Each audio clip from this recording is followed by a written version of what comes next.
Spoiler alert, this mountain has a lot of fog. I bet you will have never expected that.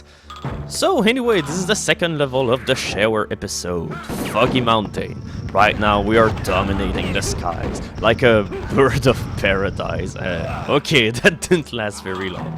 Yeah, even though when you're flying, keep in mind that whenever you exit the level edges like that, you suffer a horrible death by plummeting down for who knows how many kilometers before your bones collide into some unknown obstacles and you horribly die and your blood explodes in every single direction and okay, that's starting to be a little bit too descriptive. So anyway, this is the second level of the Shareware episode, as I've probably told already, and this is probably the best level in all Rise of the Triad.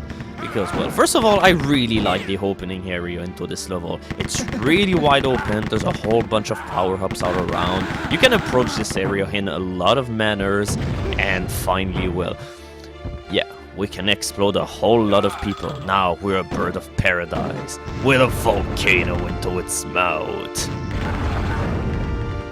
Yeah, sure, you could gun down all of those people with your machine gun, but come on, that's such a boring way. Why would you gun down 10,000 people when you can nuke 30,000 of people? Yeah, because apparently making people explode just create new people for you to explode.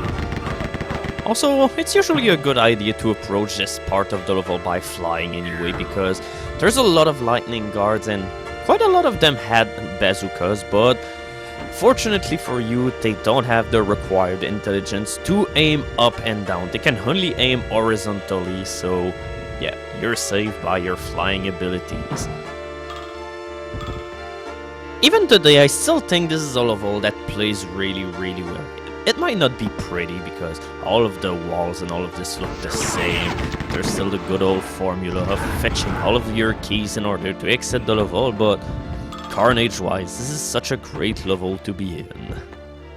While I think that some of the levels into the Shareware sometimes are lacking missile weapons and probably will benefit from having a few more, this one really has a whole lot of those missile weapons lying around for you to explode everything, and sometimes you don't even need to do anything, because the traps will do it for you. Speaking of traps, here comes a new trap that we have yet to see into the full game. We have a gas mask into that secret here, some really suspicious looking grate, and a switch. You can guess what's gonna happen. Gas trap. Outside, dude, this is really the best trap ever. Those people are so cunning that they've managed to craft outdoor areas so that they can be filled with poisonous gas. I'm not really sure how you do that, but hey, congratulations. That's a really nice achievement.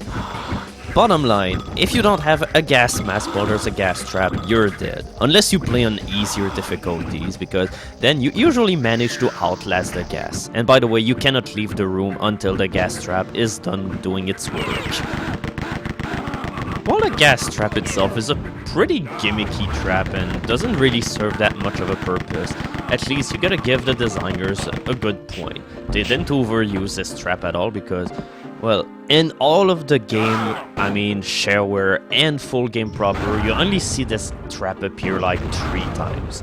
3 times out of something like 40 levels, and I'm not even sure if it appears in Extreme Rise of the Triad at all, but then again, I didn't even play the full game, because, well, it's horrible.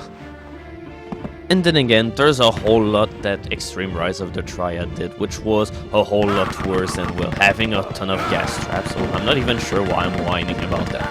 Yeah. Here's some more wall shooting shenanigans. There's a whole bunch of people behind that pan of wall that we can shoot for some reason, because it doesn't really count as a wall, because you can walk on it.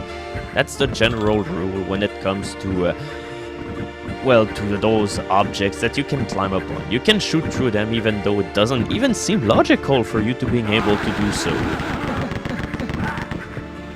Because you know, this is a game which has been highly praised for being logical, with those flying anti-gravitational discs and flamethrowers littered all around the place.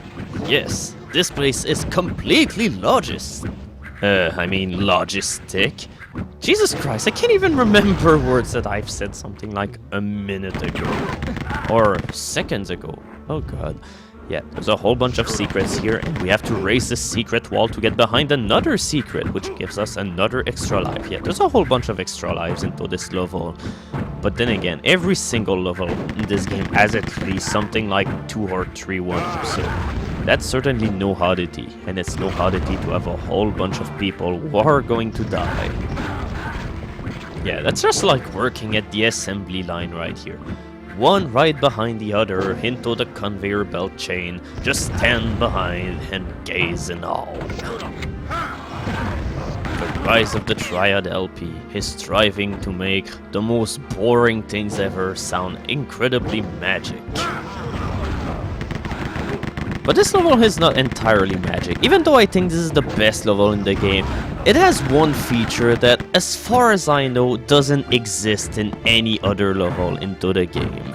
And really, I'm not sure why. Yeah, we've got time springs. Instead of springs that usually activate whenever you step on them, you have springs that only toggle every few seconds or so. Now we're gonna have to come back, and yeah, once again, we have to wait. Some people even thought at first that the springs into this level were broken, and basically there were people complaining, I can complete this level because the springs don't work, but no, you have to wait on top of the springs and wait for them to work. And yeah, by the way, you don't even need the iron key to beat the level, because right now we're heading into the area where you need the iron key for, but this secret will lead you here anyway, and as an added bonus, you get a bulletproof armor too. So yeah, I didn't even need to backtrack in order to get that crit. Yeah, that's the door that I was supposed to come from, but I was sneaky and I decided to take another way. Speaking of people being speaky, those people were sneaky. They were not talkative because they're anti-social jerks whose only behavior toward new people is to shoot them in the face. That's not normal if you ask me. Yeah, that's another switch that you can flip while being right above it, and yeah, it unleashes a giant spin blade carnage on the enemy ahead, so that pretty much half of the fighting that you have to do into this area is completely negated. And yeah, that hallway leads to the exit pathway. We're almost done with this level.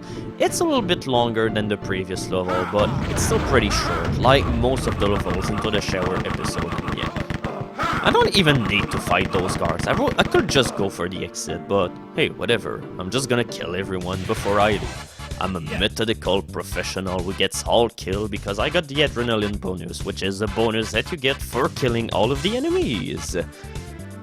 And once again, I'm not too sure why I missed the curiosity bonus. I guess I missed some door at some point.